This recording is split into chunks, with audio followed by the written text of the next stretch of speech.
जीवन में हमेशा याद रखिए, कर्मों का फल हमें वैसे ही ढूंढ लेगा जैसे बछड़ा खो जाने पर सैकड़ों गायों में अपनी मां को ढूंढ लेता है। आप देख रहे हैं गीता ज्ञान। आज हम बात करेंगे तीसरे अध्याय की, श्रीमद् भगवत गीता के तृतीय अध्याय की। उससे पहले 2 अध्यायों की बात करता हूं। पहला अध्याय जिसमें अर्जुन ने कहा कि मुझे युद्ध नहीं करना है। धनुर्धर अर्जुन रथ के पिछले भाग में जाकर के बैठ गए। दूसरे अध्याय में भगवान श्री कृष्ण ने समझाया कि आपका धर्म ही आपसे कहता है कि आप युद्ध क्षेत्र में उतरिए, और युद्ध क्षेत्र जो है वो अंदर है, वो बाहरी युद्ध के लिए गीता नहीं कहती है।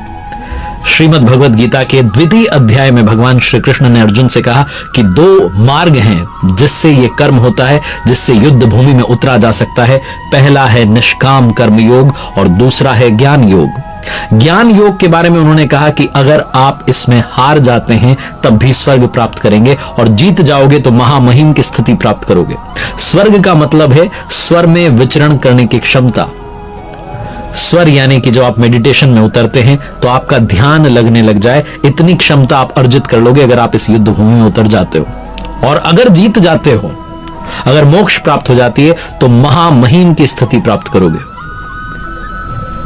तृतीय अध्याय की जब शुरुआत होती है तो धनुर्धर अर्जुन जो है इसी पर सवाल करते हैं। कहते हैं कि आपने निष्काम कर्मयोग के बारे में कहा था कि कर्म करे जाओ, फल की चिंता मत करो, कर्मण्येवाधिकारस्ते मा फलेषु कदाचन। अब मुझे बस ये बताइए कि 2 रास्ते मेरे सामने हैं, मेरे लिए कौन सा सही है? कौन सा रास्ता है जिससे मुझे श्रेय, परम कल्याण, मोक्ष मिलेगा? अगर आप वाकई में जाना चाहते हैं तो आप जरूर पूछेंगे कि कौन सा रास्ता दोनों में से सबसे ज्यादा सरल है। भगवान श्री कृष्ण तृतीय अध्याय की शुरुआत में ही इस प्रश्न का समाधान बताते हैं। तो आइए शुरू करते हैं। तृतीय अध्याय का सार मेरे शब्दों में आप तक पहुंचा रहा हूं। ये सारा ज्ञान जो मैं आप तक साझा कर रहा हूं, ये मैंने प्राप्त किया है, पढ़ने की कोशिश की है। यथार्थ गीता जो कि हमारे स्वामी जी श्री परमहंस स्वामी अडगड़ानंद जी महाराज जी ने लिखी है, उसमें से जो मैं समझ पाया बस आप तक आज साझा कर रहा हूं। भगवान श्री कृष्ण अर्जुन से कहते हैं शुरुआत में कि संसार में जो सत्य शोध की 2 धाराएं हैं, ये मेरे द्वारा पहले कही गई। पहले का मतलब ये नहीं कि सतयुग में या त्रेता युग में, पहले का मतलब है अभी दूसरे चैप्टर में जो जस्ट पहले बताया, दूसरे अध्याय में। ज्ञानियों के लिए ज्ञान मार्ग और योगियों के लिए निष्काम कर्म योग जो है, कर्म मार्ग जो है, वो उन्होंने बताया। और भगवान श्री कृष्ण शुरुआत में ही कहते हैं कि दोनों ही रास्तों की अगर मैं बात करूं तो कर्म तो करना पड़ेगा, कर्म अनिवार्य है। श्री भगवान उवाच न कर्मणा मनारंभा नैष्कर्म्यम पुरुषो अश्रुते न च सन्न्यसनादेव सिद्धिम समधिगच्छति। कहते हैं कि हे धनुर्धर अर्जुन, मनुष्य ना तो कर्मों को न आरंभ करने से निष्कर्मता की जो लास्ट स्टेज है वहां तक पहुंचता है, और ना ही जो आरंभ कर दिया था ध्यान, जो क्रिया आरंभ कर दी थी, उसको त्यागने से उस परम सिद्धि तक पहुंचता है।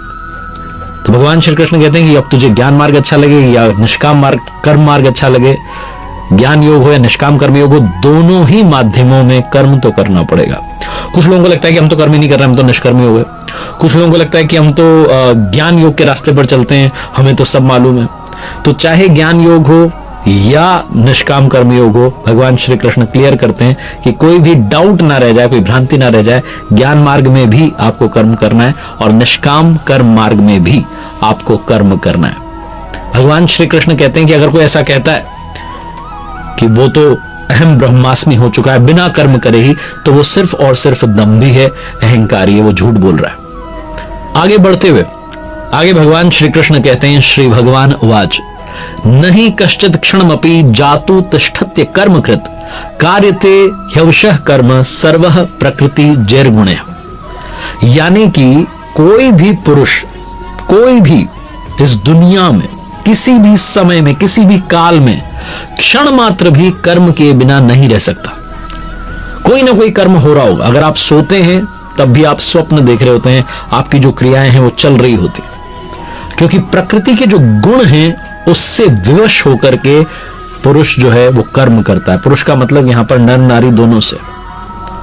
प्रकृति जब तक है और प्रकृति से उत्पन्न गुण जब तक हैं, तब तक कोई भी पुरुष कर्म किए बिना रह नहीं सकता। वो जो गुण है उससे कर्म करवा लेते हैं।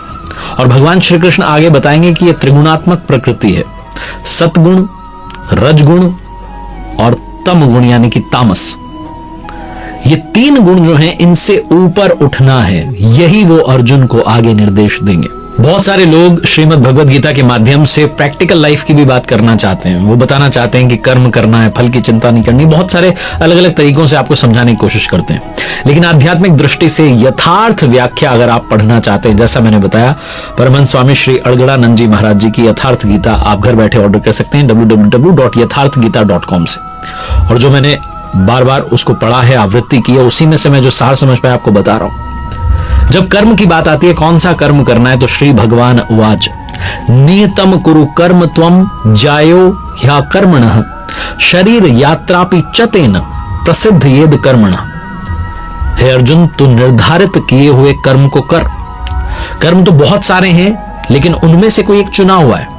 उसी नियत कर्म को, जो सिलेक्टेड है, उसी को करना है।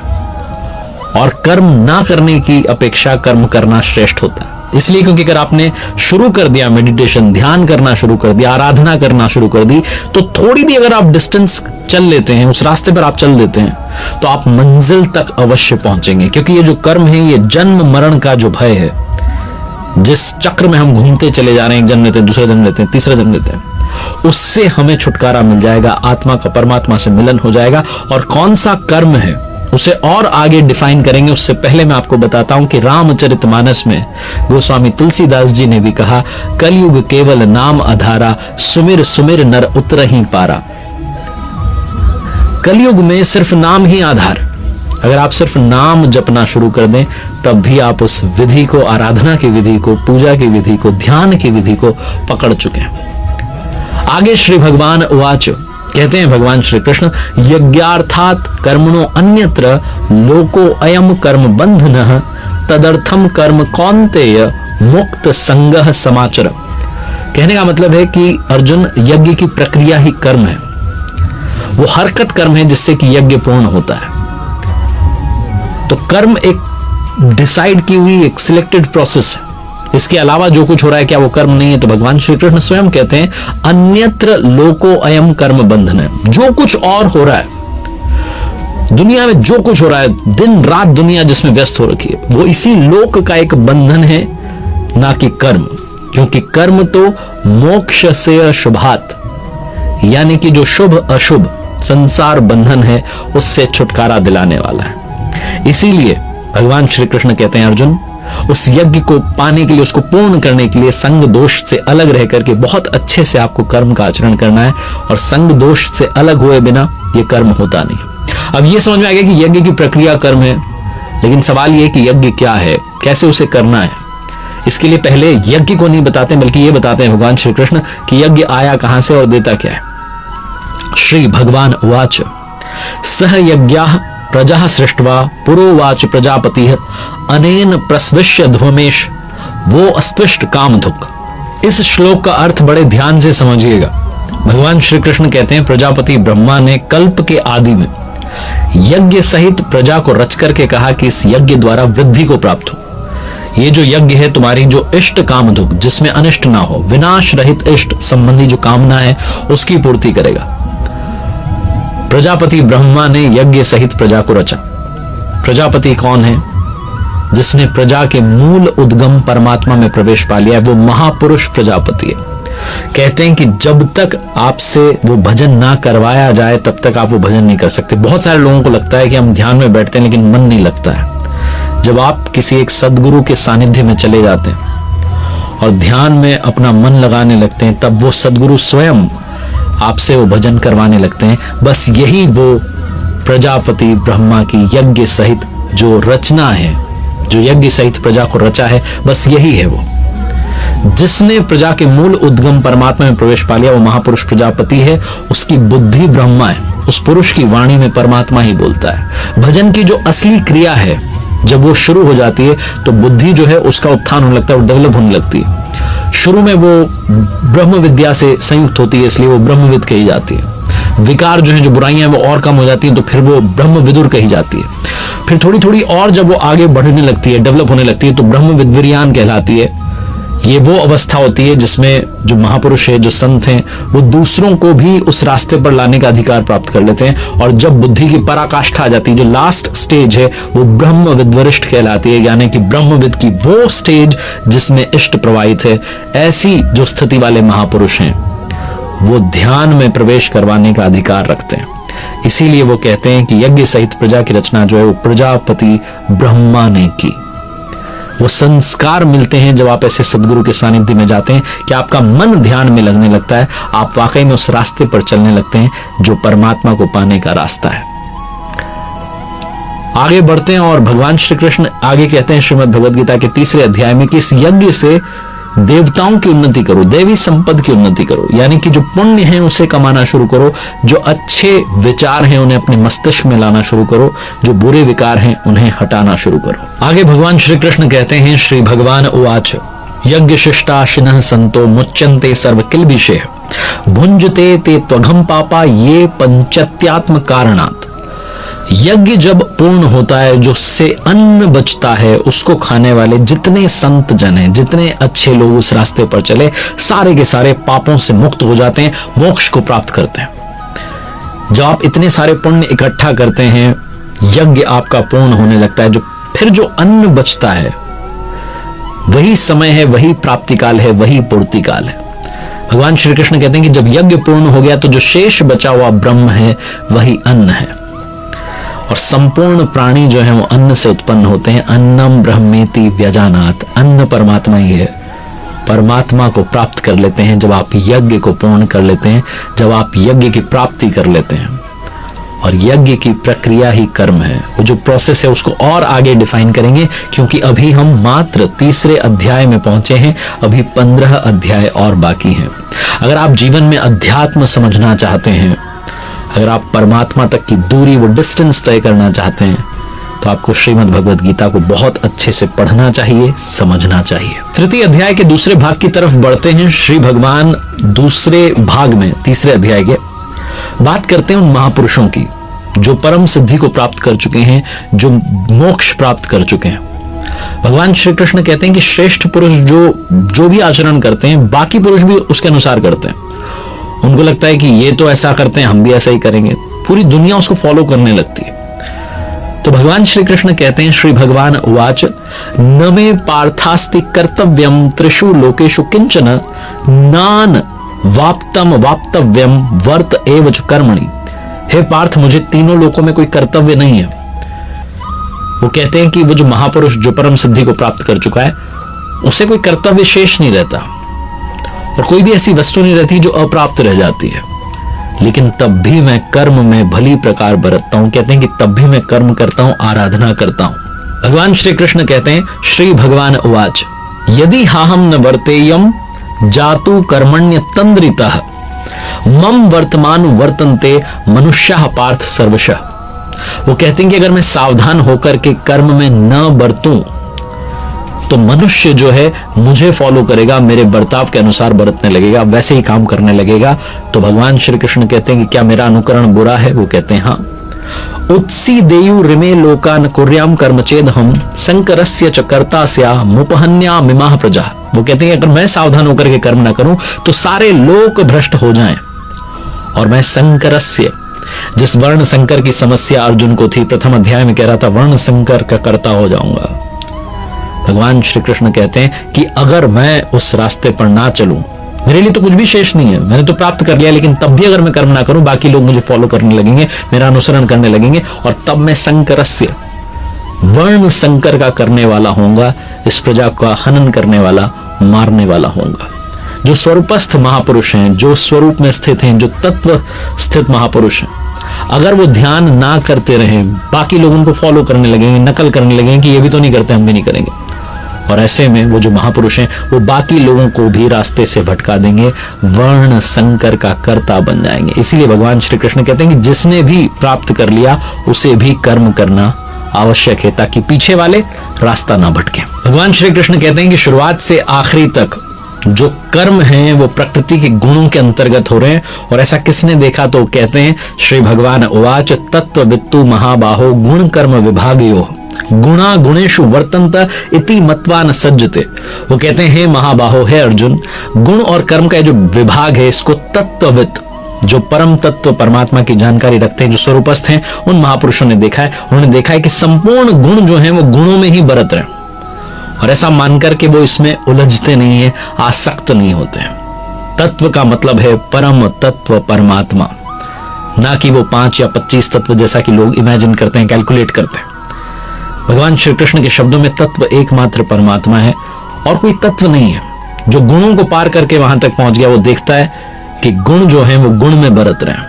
अगर तामसी गुण है तो आलस्य होगा, नींद आएगी, कर्म में प्रवृत्त होने का स्वभाव नहीं होगा, मन ही नहीं करेगा कि ध्यान करना है, सोचना ही नहीं उस बारे में। अगर राजसी गुण होगा तो ध्यान से पीछे ना हटने का स्वभाव आएगा, स्वामी भाव से कि यही परमात्मा, इन्हीं की सेवा करनी है, कर्म होने लगेगा। और अगर सात्विक गुण आ गया तो फिर जो है वो ध्यान समाधि, वो अनुभव होने लगेगा, आपको चिंतन आप करने लगेंगे, नॉन स्टॉप मेडिटेशन होने लगेगा। भगवान श्री कृष्ण कहते हैं कि गुण अपना काम करा लेते हैं, गुण गुणों में बरतते रहते हैं। ऐसा समझ करके वो जो स्वरूपस्थ महापुरुष है, वो जो दृष्टा है, वो कर्म में आसक्त नहीं होता है। किंतु जिन्होंने इन गुणों को पार नहीं किया, जो इन त्रिगुणों में उलझे हुए हैं, उन्हें लगातार कर्म में आसक्त रहना है, लगातार भक्ति करते रहनी है। भगवान श्री कृष्ण कहते हैं मयि सर्वाणि कर्माणि सन्न्यस्याध्यात्म चेतसा निराशिर निर्ममो भूत्वा युध्यस्व विगत ज्वरः। इसलिए अर्जुन, तो अध्यात्म चेतसा, अंतरात्मा में ही अपने चित्त का निरोध कर ध्यानस्थ हो जा, और जितने कर्म हैं उनको मुझ में अर्पण करके आशा रहित, ममता रहित, संताप रहित होकर के युद्ध कर। आप कहेंगे जब ध्यान करना है तो युद्ध क्यों करना है? दरअसल जब आप ध्यान में बैठेंगे, जब आप मेडिटेशन में बैठेंगे, तो असली जो विकार हैं वो आप पर अटैक करने लगेंगे। ऐसे ऐसे थॉट्स आने लगेंगे जो शायद पहले कभी नहीं आए होंगे। जब आप जैसे जैसे अपने अंदर सिमटते चले जाते हैं, बहुत सारे ऐसे विचार आने लगते हैं जो नहीं आने चाहिए। उन्हीं विचारों को हटाना, उन विकारों को हटाना ही युद्ध करना है। आगे बढ़ने से पहले भगवान श्री कृष्ण ने एक बात और कही, उसको समझना बहुत आवश्यक है। श्री भगवान उवाच श्रेयान् स्वधर्मो विगुणः परधर्मात् सुनुष्ठितात् स्वधर्मे निधनम श्रेयः परधर्मो भयावह। वो कहते हैं कि अगर आप किसी की नकल कर रहे हैं, अगर आप किसी दूसरे धर्म को कॉपी कर रहे हैं, आपको लग रहा है कि वो अच्छा साधक है, वो इस तरीके से कर रहा है, हम भी उसी तरीके से करते हैं, तो उससे बेहतर है कि निधन हो जाए। वो कहते हैं कि जो स्वभाव से उत्पन्न कर्म है, जैसा आपका स्वभाव है, तामसी गुण है, राजसी गुण है, सात्विक गुण है, जो भी गुण है, जो भी आपका स्वभाव है, जिस तरीके से आप साधना की स्टेज में है, उसी को फॉलो कीजिए। लोग धर्म से मतलब निकाल लेते हैं अलग अलग जातियों से, लेकिन चतुर्थ अध्याय में भगवान श्री कृष्ण इसको स्पष्ट करेंगे। आप बहुत ध्यान से उसको समझिएगा। यहां श्रेयान् स्वधर्म, स्वधर्म का मतलब है वो 4 स्टेज जो कि साधना की होती हैं, जो मैंने पहले बताई। उन चारों स्टेजेस में से जिस भी स्टेज पे आप खड़े हैं, अगर आप उससे ऊपर वाली को कॉपी करने लगते हैं तो उससे बेहतर है कि निधन हो जाए। इसीलिए भगवान श्री कृष्ण कहते हैं कि स्वधर्माचरण में, अपने धर्म के आचरण में मरना भी परम कल्याणकारी है, क्योंकि जो अगला जन्म मिलेगा वो वहीं से आपका साधन शुरू होगा, वहीं से ध्यान शुरू होगा जहां पिछले जन्म में छूट गया था। आत्मा मरती नहीं है, वो अपने संस्कारों को साथ लेकर के अगले शरीर में चली जाती है। अर्जुन भगवान श्री कृष्ण से प्रश्न करते हैं कि जब आपने रास्ता बता दिया, तब भी फिर ये जो पुरुष है वो किसकी प्रेरणा से पाप को फॉलो करता है, पाप का आचरण करता है, आपके बताए हुए रास्ते पर क्यों नहीं चलता है? इस पर भगवान श्री कृष्ण कहते हैं श्री भगवान उवाच काम एष क्रोध एष रजोगुण समुद्भव महाशनो महापापमा विध्यन मिह वैरिणम। कहते हैं अर्जुन, रजोगुण से जो उत्पन्न हुए काम, क्रोध, ये अग्नि के समान भोग भोगने से भी कभी ना तृप्त होने वाले बहुत बड़े पापी हैं। काम, क्रोध, राग, द्वेष जो हैं इसके ये पूरक हैं। वो कहते हैं कि तू इनको सबसे बड़ा शत्रु जान। कहते हैं जैसे धुएं से अग्नि छुप जाती है, गंदगी से दर्पण छुप जाता है, वैसे ही ये जो काम, क्रोध, विकार हैं, इनसे वो आत्मा छुपी हुई है। वो जो अच्छाइयां हैं वो छुपी हुई हैं। भगवान श्री कृष्ण से जब पूछते हैं अर्जुन कि ये रहते कहां हैं, तो भगवान श्री कृष्ण कहते हैं इंद्रियाणि मनोबुद्धिर अस्याधिष्ठान मुच्यते एतर विमोह यत्येष ज्ञान मावृत्य देहिनम। इंद्रियां, मन और बुद्धि जो हैं इन विकारों के स्थान है, यहां रहते हैं। इसलिए मन, बुद्धि और इंद्रियों के द्वारा ही ये ज्ञान को छुपा देते हैं और इंसान को मोह में डाल देते हैं। इसलिए भगवान श्री कृष्ण कहते हैं तस्मात्त्वमिन्द्रियाण्यादौ नियम में भरतर्ष भ पापमानम प्रजहीह्योनम ज्ञान विज्ञान नाशनम। इसलिए अर्जुन, तू पहले इंद्रियों को नियम्य संयत कर, क्योंकि शत्रु इनके अंतराल में छुपा हुआ है, तुम्हारे शरीर के भीतर बैठा हुआ है। बाहर खोजने से शत्रु नहीं मिलेगा। इंसान, जैसा मैंने पहले भी कभी कहानी में कहा कि अगर इंसान गिरना चाहे तो असुरों से भी नीचे गिर सकता है, और उठना चाहे तो देवताओं से ऊपर उठ करके परमात्मा तक की दूरी तय कर सकता है। इसीलिए भगवान श्री कृष्ण कहते हैं इंद्रियों को वश में करके ज्ञान और विज्ञान का नाश करने वाले इस पापी काम को ही मार, क्योंकि जब तक कामना रहती है तब तक क्रोध रहता है, मोह रहता है। इसलिए जिस दिन कामना का नष्ट हो गया, जिस दिन ये इच्छाएं खत्म हो गई, जिस दिन इंद्रियां संयत कर ली, उस दिन आप उस रास्ते पर चलने लगेंगे। चौथे अध्याय में काफी कुछ जानने के लिए, लेकिन उससे पहले तीसरे अध्याय का नाम दिया गया शत्रु विनाश प्रेरणा। इस तीसरे अध्याय में युद्ध की बात की गई, इसके अलावा ज्यादा युद्ध के बारे में बात नहीं की गई है। शत्रु के विनाश की प्रेरणा दी गई, इसीलिए तृतीय अध्याय का नाम है शत्रु विनाश प्रेरणा। अगले बुधवार को सुबह 9:30 बजे मेरे साथ देखिएगा चौथे अध्याय से क्या सीखा जा सकता है। घर बैठे आप यथार्थ गीता मंगवा सकते हैं। अगर आप घर बैठे पढ़ना चाहते हैं, अपने घर वालों को पढ़ाना चाहते हैं, तो फ्री में ऑर्डर कीजिएगा www.yatharthgita.com से।